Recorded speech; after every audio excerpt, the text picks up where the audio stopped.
The holiday season is for celebrating with friends and family, but there's also a risk for serious injury this time of year. Eyewitness News reporter Jeremy Baker explains in tonight's Wear the Gown. According to the Consumer Product Safety Commission, the top 3 injuries come from back strains, which make up 10% of the injuries, lacerations, which make up 11%, and falls, which make up 34%. Why are falls such a large percentage? Ladders.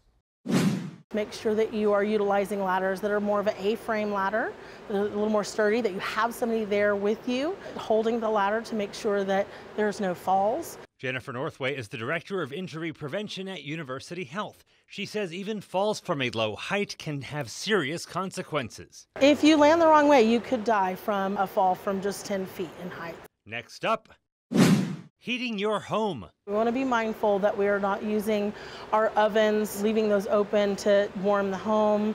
We don't want to have any open flames. Utilizing space heaters are okay. But you need to pay attention to the heaters, along with fires that may come from old wiring, lit candles. Get the kinds of candles that are battery operated or, some other kind of electronic candle to simulate that flame. And dry Christmas trees. It's very important for folks to keep those holiday trees well watered, so they don't go up in flames like this. And last, but certainly not least, alcohol. So it's important people make a plan before they get to the holiday party. Make sure you have a designated sober driver, or you're utilizing Uber or Lyft to get yourself home safely. For more information about holiday injury safety and to download a form to make your own home fire escape plan, check out this story on KENS5.com. Jeremy Baker, KENS 5 Eyewitness News.